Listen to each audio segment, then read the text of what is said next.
Setelah sekian purnama, akhirnya setidaknya Oda mereveal nama dari salah satu Gorosei, Saint J. Garcia Saturn.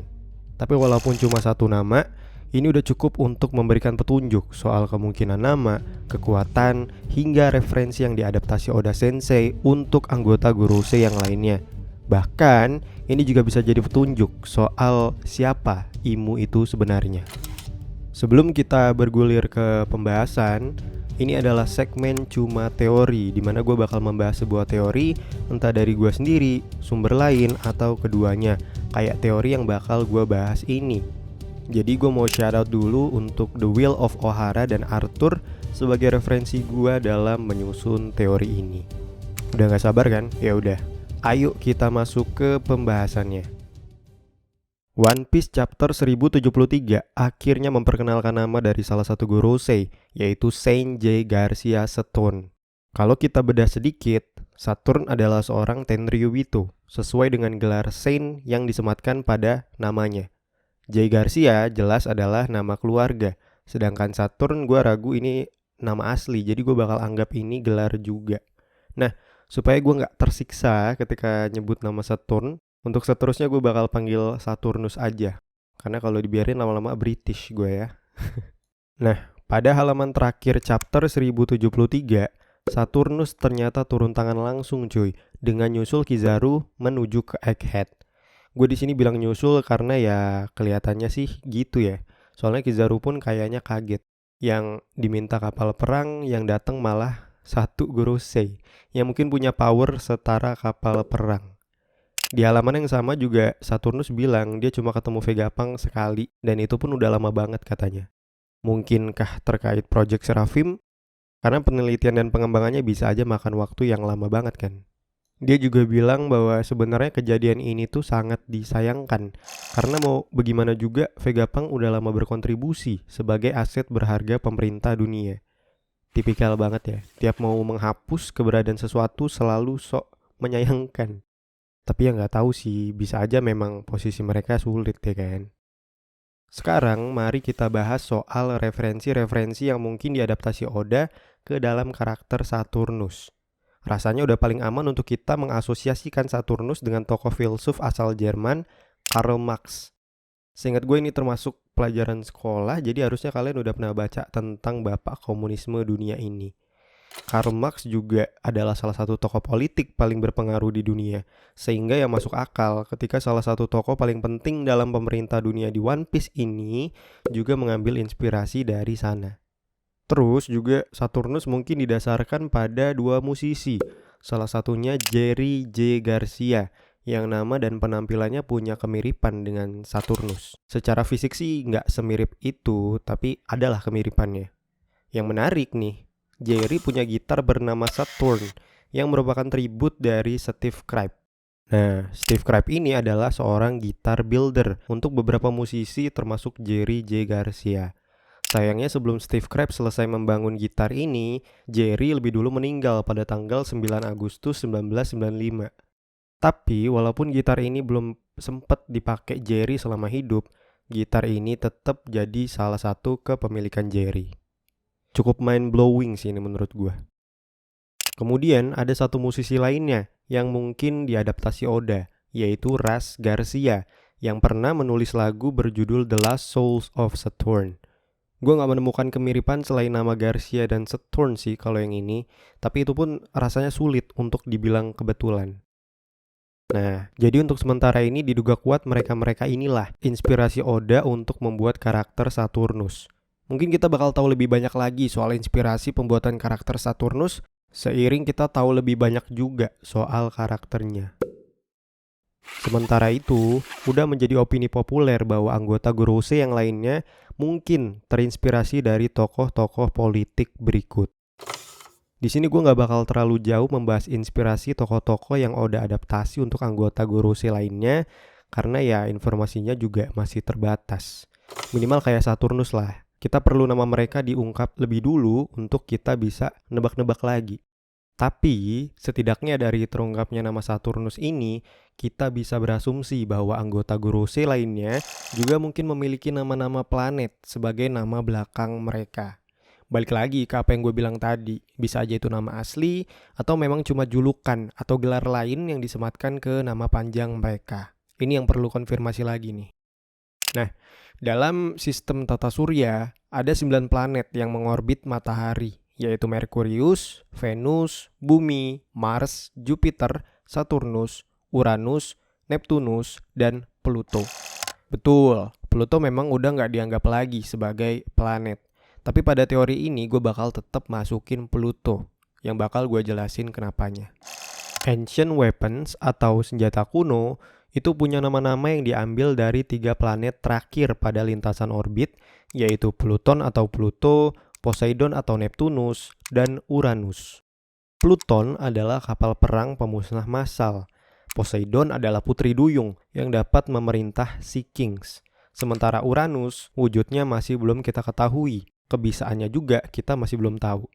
Tapi dari sini udah jelas banget nih, inspirasinya Oda ya planet-planet ini yang juga ada kaitannya dengan mitologi Romawi dan Yunani. Sebelum itu, perlu kalian catat dulu nih bahwa ketika Ark Alabasta yang pertama kali memperkenalkan Pluton, itu dirilis pada tahun 2000 hingga 2002. Sementara di dunia nyata, Pluto tidak lagi dianggap sebagai planet pada tahun 2006. Itulah kenapa gue bilang gue bakal tetap anggap Pluton sebagai planet dalam teori ini. Karena ya ketika Oda merancang cerita ini, ya kan, Pluto masih dianggap planet. Nah, nama-nama planet yang kita kenal sekarang itu berasal dari praktik pemberian nama bangsa Romawi dan Yunani. Dalam mitologi Romawi dan Yunani, Pluto mewakili dewa dunia bawah. Kemudian ada Poseidon yang dalam mitologi Yunani mewakili dewa penguasa laut, sungai, dan danau. Dan dalam mitologi Romawi punya nama lain sebagai Neptunus. Lalu Uranus yang dalam mitologi Yunani mewakili dewa langit. Semuanya nyambung dengan apa yang kita lihat di manga sekarang. Pluton yang dalam mitologi Romawi disebut sebagai dewa dunia bawah, di dalam manga disebutkan sedang bersemayam di bawah negeri Wano. Bersemayam di bawah tanah, dunia bawah. Tinggal tunggu Momo ngasih perintah ke Zunisha untuk buka perbatasan dan Pluto pun siap untuk digunakan.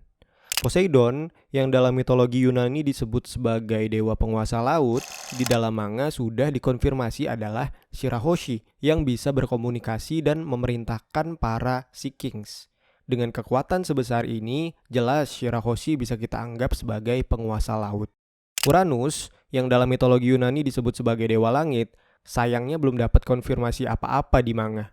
Tapi, besar kemungkinan bahwa kekuatan yang dipakai Imu untuk menghapus Lulusia dari peradaban adalah berasal dari Uranus. Soalnya ya cocok dengan fakta bahwa aktivitas pemusnahan massal ini munculnya dari langit. Terus apa hubungannya sama Gorose, Bang?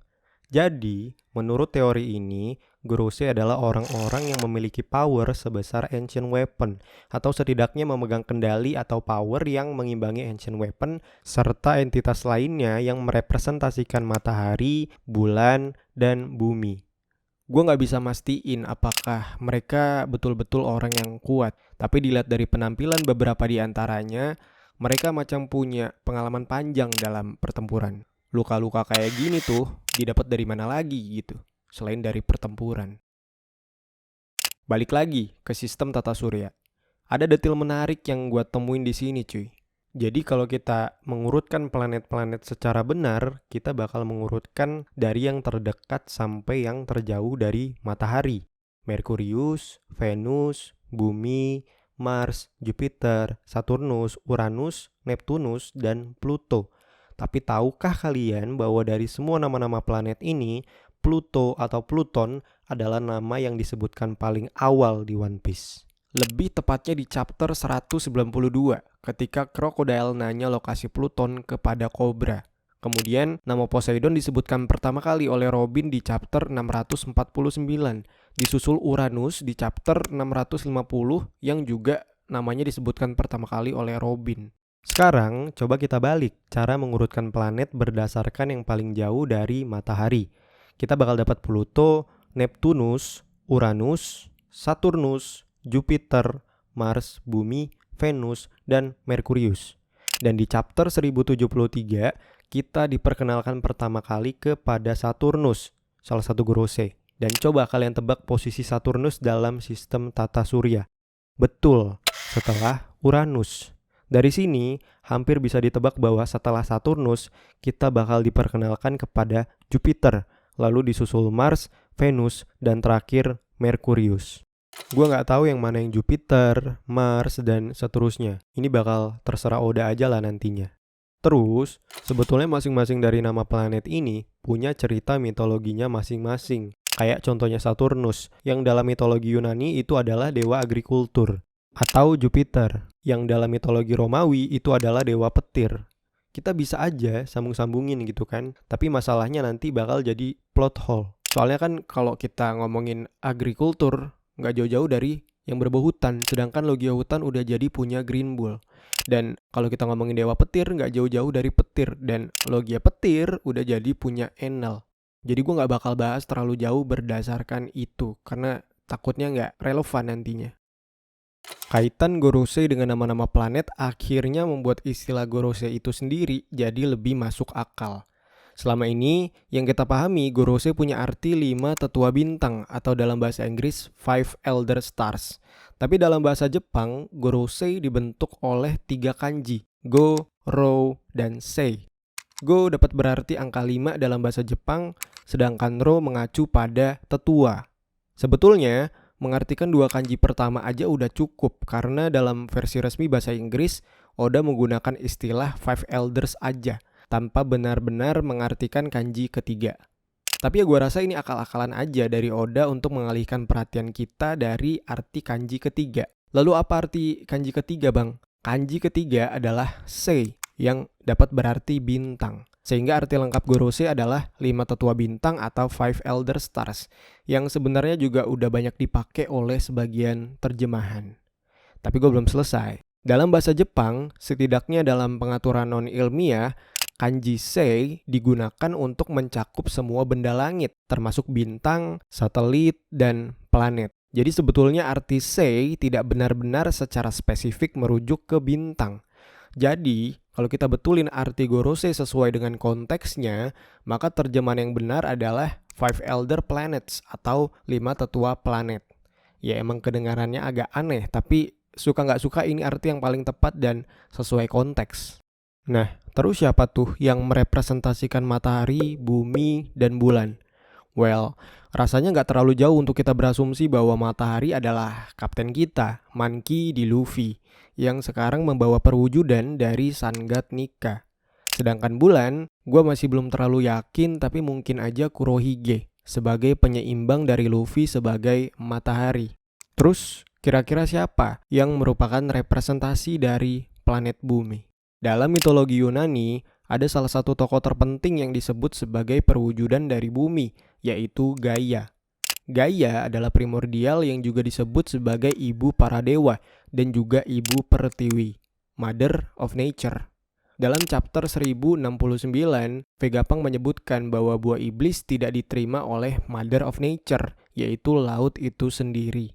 Laut dalam bahasa Jepang adalah Umi, dan ketika kita baca itu secara terbalik, nama Umi menjadi Imu.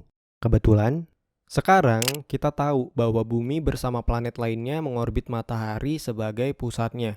Tapi di zaman Yunani kuno hingga Renaissance, ada pandangan geosentrik yang populer selama berabad-abad bahwa bumi adalah pusat dari alam semesta dan segala sesuatu yang berputar di sekitarnya, termasuk planet-planet lain.